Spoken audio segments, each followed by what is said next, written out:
This is so much nicer than it looked in the photos. We're already leaving. I have my own balcony here. They even got staff down there waving goodbye. Bye.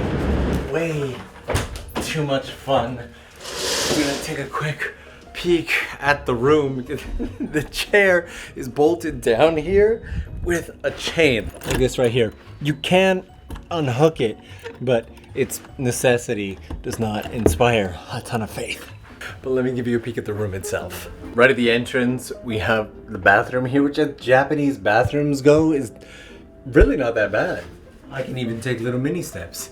And the bath in here is fairly nice as well. This is nicer than most of the tiny apartment bathrooms we've seen so far. In fact, the room itself is nicer than almost any of the tiny apartments. I have a tiny closet here, 2 beds, which I was hoping to push together, but I tried moving this. It does not move.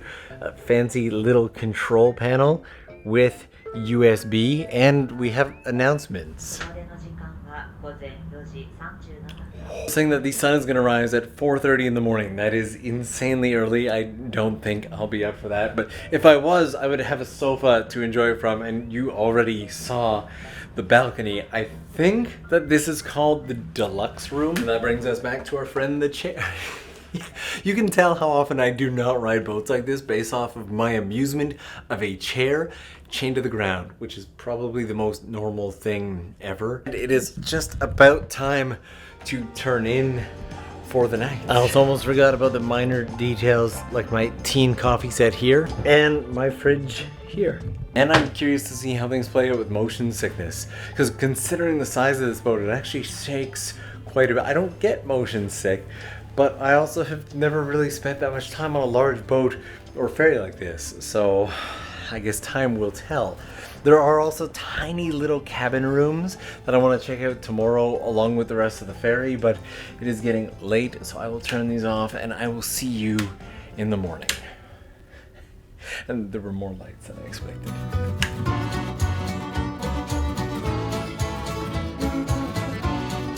I woke up to the sound of the ship's horn going off, and that is why right there, let me show you this. That right there, sorry, it's a little windy. That right there is the other boat. That's what she looks like. Couldn't really see it last night because we were a little close to the subject matter, but it is massive. And this is my windy little balcony space. Much nicer during the daytime. Let me go deal with this and we'll check out the ship. I slept okay. Woke up a few times. Every now and then you'll get this like big wave or this big jolt or shake, and but for the most part, I am well rested. Definitely want to take a bath later. And there's a screen room that's playing Field of Dreams and How to Train Your Dragon. I don't think there's anything playing yet, but let's take a quiet peek at the screen room.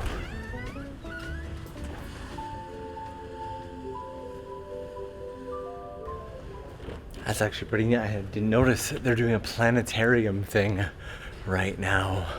And it even looks like there's a gym over here. You can get some exercise on a boat. And this door gives us access to, right, it's just a big open space. There's surprisingly not actually that many people on the boat though. I would say probably only about 50 to 75 passengers on board. And while I said it has 6 floors, it does. But I'm also realizing we only really have access to the top 3 floors, and considering the number of trucks that were loading onto this thing yesterday, I think they've been pretty clever about setting this up as a shipping freighter that uses half or less of the ship to carry passengers. But since there are so few people on board, it means a lot of those little cabin rooms are empty, so I want to go take a peek. Should be down this way. So these are all small individual rooms, but they're all locked up. And then this area here has the little single bunk cabin spaces. You know, one's up here and then one's down below down here like this. In fact, nearly this entire little cabin area is completely empty. There's just nobody in here. But taking a deeper peek inside, they're basically like little capsule units, like a capsule hotel. You've got a little bit of storage here. Seems like you've got a light and a USB here, and then this shutter here just to shut everything out. All in all, they feel spacious enough. They're really not that bad, but the lack of windows isn't a ton of fun if you have claustrophobia or if you do get seasickness. Does anybody out there get motion sickness or seasickness? I have been really lucky so far, and I'm grateful for that. I just love the feeling of exploring new spaces that I've never been into.